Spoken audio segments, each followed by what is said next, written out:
Alors bonjour à tous et bienvenue sur Plastic Dream, ravi de vous retrouver aujourd'hui, une petite vidéo souscripteur. Alors on parlait pas mal de Scratch, et la question qui revient le plus souvent évidemment c'est Didier, quel matériel tu utilises, qu'est-ce que tu t'achètes comme languette de plastique, comment tu fais tel truc ou tel truc, bon. Et là je suis en plein Scratch d'une pièce pour mon hélico, là, c'est le toit, voilà, je suis en train de refaire le capitonnage, vous voyez, pour l'instant j'ai fait cette partie ici, là.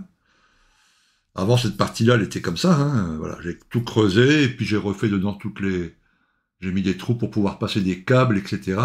Bref. Et je me suis dit, que c'était le meilleur moment pour vous expliquer rapidement. Ok? Voilà, alors voilà, je fais pas trop de montage sur ce genre de vidéo pour le souscripteur, parce que je veux que ça aille vite. Et là, voilà, je suis dans le truc, vous voyez, c'est le bordel. Enfin, c'est un bordel, mais c'est un bordel organisé. Ok?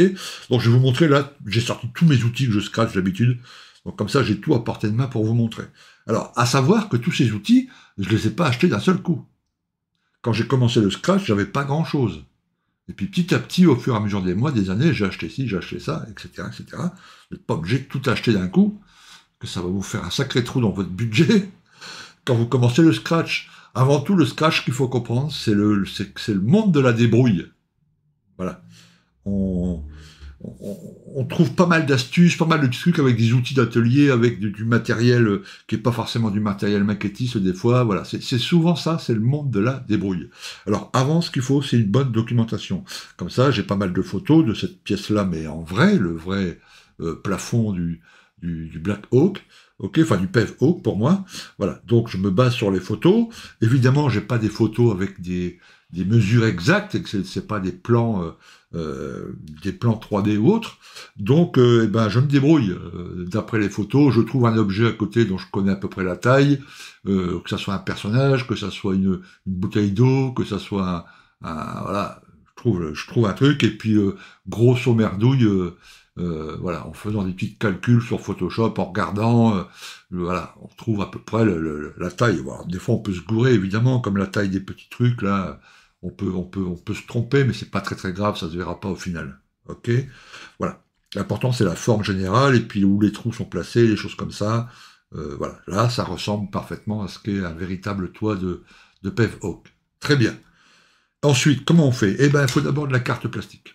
Voilà. Donc ça, évidemment, Evergreen fait des tas de bandelets, des tas de trucs qui sont déjà des dimensions précises, etc. Mais moi, j'ai commencé avec ce genre de choses. Alors, je vous en montre un, là. Voilà, c'est des plaques de plastique Evergreen, hein, différentes épaisseurs. Bon là c'est du 0,13 mm, mais j'en ai du 0,5, du 1 mm, 1 mm et demi, 2 mm, 0,8, 0,6, etc. Voilà. J'ai acheté comme ça, je sais pas, 5-6 pochettes avec des tailles, des épaisseurs différentes, et voilà. Et au début, ça suffit. Ensuite, une petite règle en métal, ok, un cutter évidemment, mais que vous avez déjà. Il est où mon petit cutter? Il est plus là, il a disparu. Enfin bref, il est dans ce bordel. Un petit cutter, ça, un papier, un crayon papier pour prendre les dimensions, etc. Une petite règle de calcul. Sur mon téléphone, je calcule quand il faut des millimètres. J'ai également, pour mesurer les choses très très très précises, un pied à coulisse. Voilà, ça aussi, ça peut vachement aider. Et puis après, c'est de la découpe. C'est de la découpe. Ok, c'est pas très très compliqué. Il faut. Alors évidemment, vous verrez, il est là mon cutter. Oui. Et puis, ce qu'on comprend, c'est qu'au début, vous allez faire pas mal de tests, pas mal d'essais à blanc, et puis vous allez vous gourer parce que vous aurez coupé trop court, ou si c'est coupé trop long, c'est pas grave, vous pouvez recouper. Il faut mieux couper trop long que trop court. Bref, des fois trop court, donc on recommence. Vous allez comprendre des astuces, comme par exemple, vous voyez, sur une petite languette comme ça pour faire des petits trous. Si vous le faites sur la petite languette elle-même, en perçant le petit trou, les bords de la languette vont s'écarter, et à la fin, vous allez avoir des bords qui sont pas nets, etc. Donc là, on comprend que il faut faire les trous avant de découper. Si vous faites des trous sur une plaque entière, vous tracez au crayon votre petite plaque, ok, prenez bien les dimensions, vous percez les trous avant de couper la petite languette, et là, ça, c'est nickel. C'est impeccable. Voilà. Il y a plein de petites astuces comme ça, mais que vous découvrirez vous-même. Ok? En outils que je trouve très très pratiques, à part les outils qu'on a déjà, c'est-à-dire un cutter, voilà, quelques limes, évidemment. J'ai tout un jeu de limes, des grandes, des plates, Voilà. Tu vois, j'ai de la mousse aussi pour nettoyer, etc. En lame de cutter, j'ai ma lame de cutter classique, mais j'ai également, vous savez, ce style de lame de cutter là. Voilà. Tu vois, ça c'est aussi c'est assez pratique. Ok, ma pince évidemment, mais ça vous l'avez déjà, j'imagine. Voilà, ça, un petit gabarit très très bien pour couper des languettes bien à équerre, à angle droit 90 degrés, tu vois. Donc ça c'est nickel. Donc là j'ai du 90 et du 45. Donc là vous mettez la languette au milieu, vous la tenez bien, vous passez une petite scie ou cutter, hein, ça marche aussi. Et puis tac, vous coupez nickel comme ça à angle droit. Pour être sûr de bien faire des angles droits aussi, des petites équerres comme ça en métal. Parce que c'est important que tout soit à angle droit pour bien se positionner, etc. Euh, des petites scies comme ça c'est des petites scies Tamiya.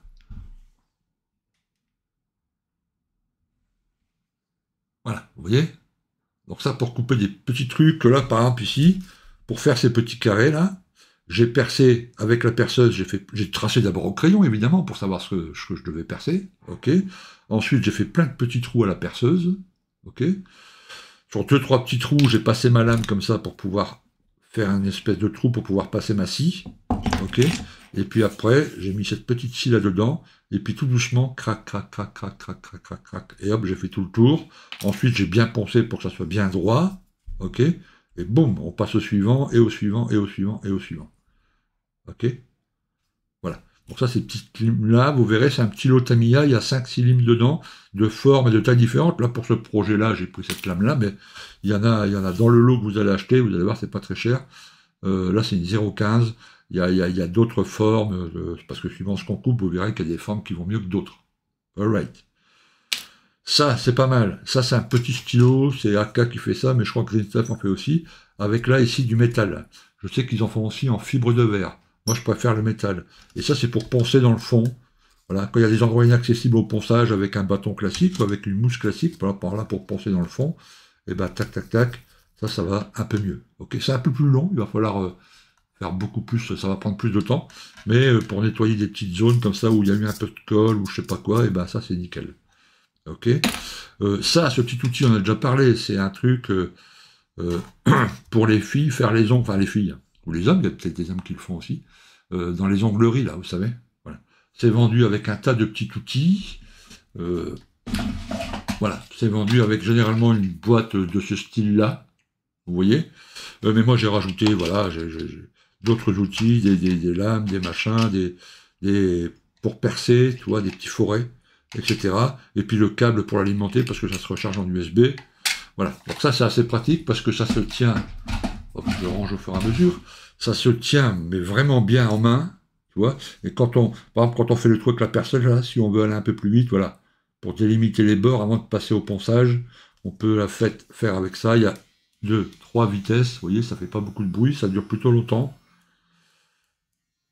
Voilà, pour enlever les mèches, c'est très très facile, c'est un système comme ça, là, bon, ça c'est vraiment impeccable.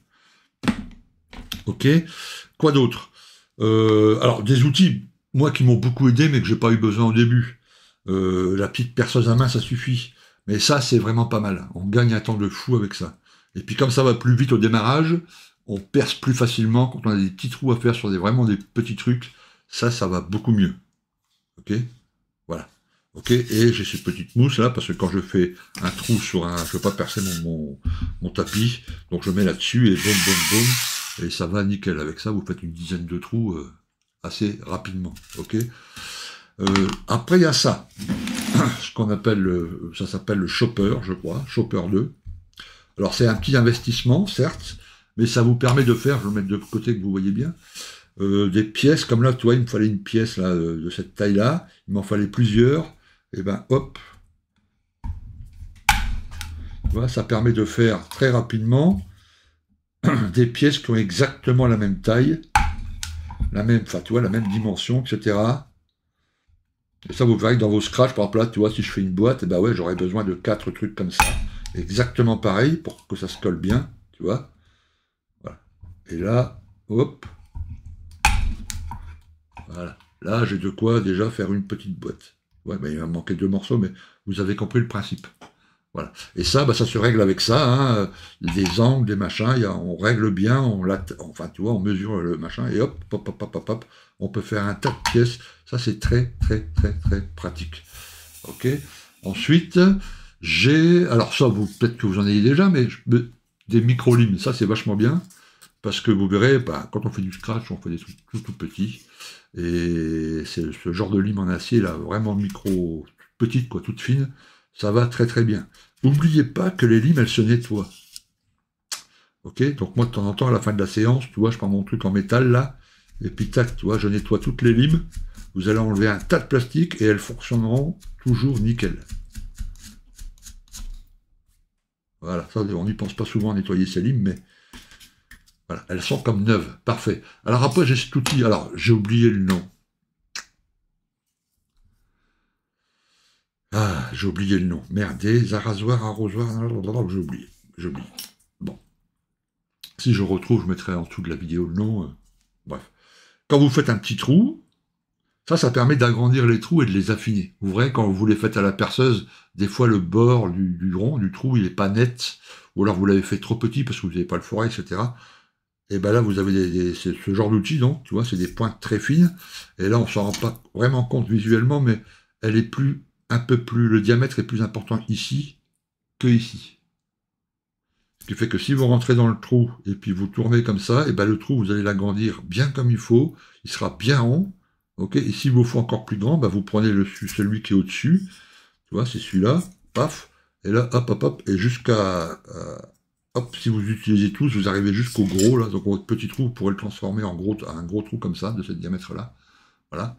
Et ça permet d'avoir des bords de trous nickel, impeccables, et puis voilà, quoi. Tu vois, donc j'utilise quand même pas mal, parce que dans les scratchs, sur tout ce que je suis en train de faire, il y a pas mal de trous, de petits trous à faire, il faut que les trous soient vraiment nickel pour que ça rentre bien. Donc ça, c'est vraiment top, top, top. Une brosse à dents pour enlever tous les bouts de plastique qui traînent à droite à gauche. La colle. Alors, la colle, bah, évidemment, celle-ci. Ok. Un des secrets, c'est de bien laisser sécher. Quand on laisse bien sécher sa colle, au bout de 20-30 minutes, ça tient déjà vraiment pas mal. Donc, il y a plein de collages qu'on peut faire. Comme vous voyez ici sur mon truc, le dos, là, c'est arrondi, là, vous voyez. Bon, bah, si vous le collez comme ça, puis que vous le tenez, ça va s'enlever tout de suite, ça va se décoller ici ou se décoller là. Et ben là, c'est assez simple. Vous collez d'abord ce côté-là, collez le central, une petite pince ici, hop, vous attendez 20 minutes, vous enlevez. Alors ce bout-là, il n'est pas collé encore, il est tout droit, hein. Tac, là ça colle, ça bougera plus. Vous collez la deuxième partie. Il faut attendre que la colle sèche bien. Une fois qu'on a compris la colle, vraiment, ça va beaucoup plus vite. Et puis on peut faire une languette comme ça. J'aurais pu en faire un cercle parce que c'est vraiment fin, hein, le truc là. Ça fait, je crois que c'est une 0,15 d'épaisseur. Donc là, on peut en faire des formes. Si vous collez petit à petit au fur et à mesure comme ça, puis que vous attendez à chaque fois 20 minutes entre chaque partie, vous allez pouvoir suivre des formes un peu arrondies, des formes un peu pas anatomiques, mais enfin vous voyez, voilà, ça peut, voilà, c'est nickel. Alors voilà, c'est ça le scratch. Après, il n'y a pas vraiment de conseils, de secrets, de machin. C'est plus vous allez faire de scratch, plus vous allez trouver de techniques. Vous commencerez sans doute par une petite boîte, vous voyez, avec 4 morceaux comme ça, et puis sur cette boîte, bah, vous allez rajouter encore des petits carrés qui vont figurer la petite charnière, et puis vous allez vous rendre compte que la charnière, le haut de la charnière, si vous mettez un fil très fin, un plastique étiré par exemple, que vous le collez au-dessus de la charnière, et puis une fois qu'il est bien sec, bien collé, vous le coupez comme ça au cutter en 4 endroits pour que ça fasse 4 parties égales dans ce petit fil que vous avez, et ben ça va figurer une charnière parfaite. Voilà, nickel. Ensuite, sur une des faces, bah, il faudra faire un tout petit trou ici avec une petite languette pour faire, voilà, pour passer un petit fil, pour faire comme s'il y avait un système de fermeture, vous voyez. Voilà. Et vous allez vous améliorer, vous allez vous rendre compte que en prenant une lame de scie, où est ma scie? Elle doit être ici quelque part. Voilà. En scratchant comme ça, et ben ça va faire des rainures et ça va parfaitement imiter le bois. Après, quand vous allez faire des jus, il va y avoir plein de petites rainures comme du bois. Donc vous traiterez ça avant, comme ça, avant de coller. Et puis, si vous faites une caisse en bois, par exemple, voilà, plein de petites choses comme ça, et vous allez vous rendre compte au fur et à mesure de plein de trucs que vous allez garder en mémoire, évidemment, et votre scratch, va s'améliorer au fur et à mesure de vos réalisations. C'est automatique. Ok. Puis après, vous vous direz, tiens, au lieu d'avoir les languettes comme ça, je vais plutôt, il me faut, sur ce scratch, il me faut une languette, tu vois, des 0,6, 1 mm d'épaisseur, enfin de hauteur. Et donc, je vais acheter des languettes. Donc, à ce moment-là, vous achèterez des languettes. C'est un peu de ce style-là, je vous en montre une. Voilà. Et là, comme ça, bah, vous êtes sûr d'avoir la bonne hauteur, par exemple, la bonne épaisseur. Et puis là, vous n'avez plus qu'avec le chopper, là, à les couper à la taille qu'il faut, etc. Et déjà, ça peut pas mal vous dépanner. Après, il faut savoir qu'il y a là, c'est que des languettes, mais il y en a aussi avec des formes un peu spécifiques. Hop, je rattache, comme par exemple ici. Voilà. Là, c'est pour faire des poutres. En gros, vous avez le format, voilà, de la pièce ici. Voilà. Vous voyez? Donc là, c'est des poutres, etc. Donc là, pareil, il n'y a plus qu'à couper au chopper, la bonne dimension, et avec deux, trois pochettes comme ça, et puis un peu de mesure, un peu de bon sens, vous pouvez monter un pont entier, hein, tu vois. Voilà. Ok.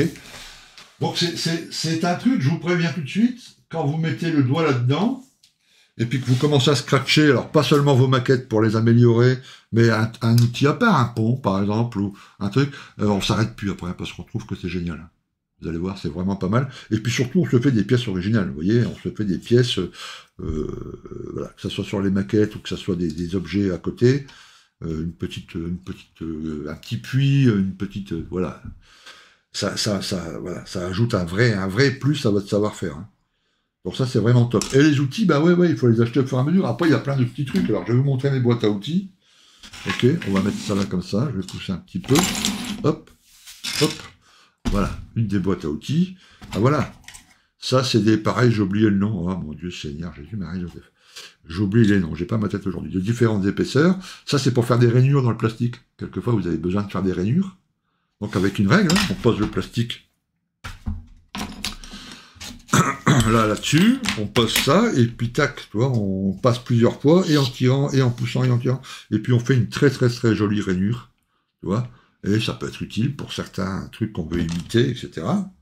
Ok, voilà, ça c'est des pièces pour, pareil, pour couper à angle droit, etc. On peut, je le cale, enfin là vous le voyez pas, mais il y a un côté comme ça, là, tu vois, pour le caler sur le bureau, et là on fait des superbes coupes. Voilà, des petites choses comme ça. Bon, le pied à coller, je vous l'ai montré.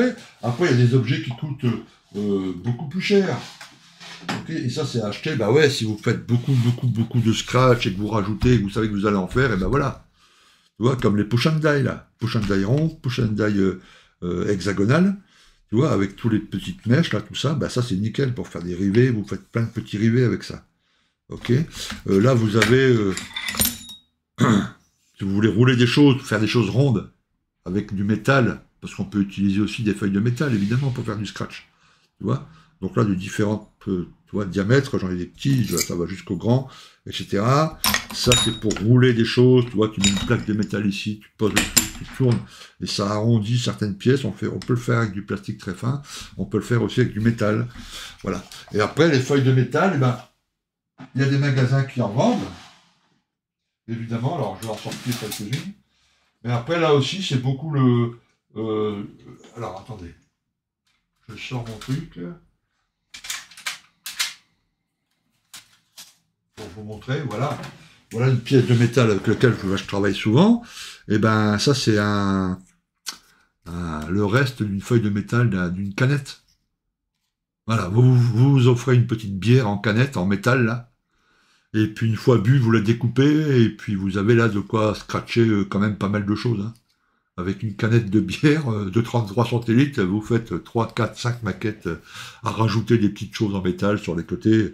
C'est le monde un peu de la débrouille, hein. Vous voyez ça, par exemple, là, je l'ai mis de côté, mais c'est l'enveloppe, un copain qui est venu, qui fumait, bref, c'est son paquet de clopes, là. Et ben avec ça, vous voyez, c'est très fin. Alors, je vais vous montrer un truc, mais c'est juste pour vous expliquer à quel point c'est le monde de la débrouille, quoi. Tu vois? Alors, je vais reprendre un petit bout. Voilà, alors, il est presque invisible en vidéo, ça va être compliqué, mais vous allez comprendre le principe. Vous voyez, ça, je prends ma pince. Voilà, c'est extrêmement fin, hein. Eh ben, vous savez, sur les avions,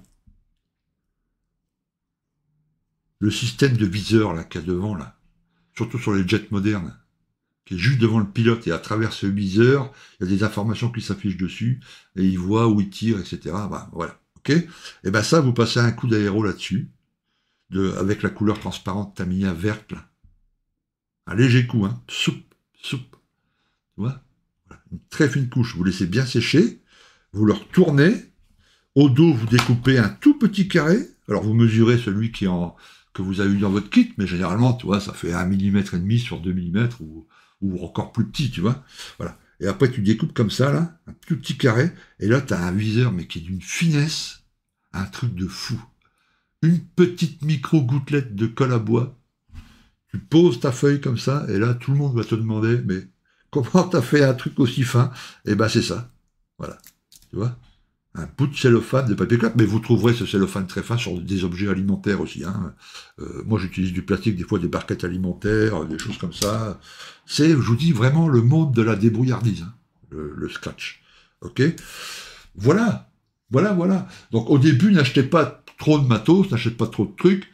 Au contraire, hein, moi, je trouve que quand on commence avec peu de choses, après, on comprend non seulement le sens du matos, mais je veux dire, si vous apprenez à faire des choses sans trop de matos, quand vous aurez le bon matos, vous ferez les choses encore mieux et encore plus rapidement. Hein, le but, c'est pas d'être rapide, mais c'est vrai que le scratch est très long. Vous voyez, ça m'a pris 2 après-midi de travail quand même. Hein. Tu vois, 2 bonnes après-midi de travail. La première après-midi, j'ai fait les trous. J'ai commencé à préparer les languettes, là, et le lendemain, j'ai terminé les languettes, je les ai collées, etc. Mais vous voyez, c'est une après-midi. Et là, on est censé faire tout le bazar. Hein. Donc là, tu as 2 semaines et demie de boulot, quoi. Et ensuite, il faut rajouter dedans les câbles, les petites boîtes, les machins. Bon, là, voilà. Rien que pour faire le plafonnier, si tu bosses 2 heures par jour, t'en as pour un mois et demi, quoi. Voilà. Mais c'est très agréable, et en plus, t'as une pièce à la fin, même si elle reste que dans ta vitrine, mais, tu vois, sans parler de concours, sans parler de choses comme ça, mais, voilà, les gens vont se demander, putain, mais comment t'as fait ça, quoi. Voilà. Tu vois, c'est quand même plus sympathique. OK? Voilà. Si vous avez des petites questions, bah, n'hésitez pas en dessous de la vidéo, j'essaierai d'y répondre si je connais la réponse, évidemment. Sinon, je vous dirai, bah, écoutez, désolé, je sais pas. Mais là, en gros, vous avez tout le truc, il n'y a pas d'autre secret. Hein. C'est pour ça que vous ne voyez pas des centaines de vidéos sur le scratch sur YouTube ou autre, parce que bah, il n'y a pas vraiment de secret. Il faut vous y mettre, il faut le faire vous-même. Vous allez découvrir tout ça par vous-même, vous allez voir, c'est assez sympathique. Ok? Merci de m'avoir suivi, et puis je vous dis à très très très bientôt sur Plastic Dream, à plus les copains, ciao.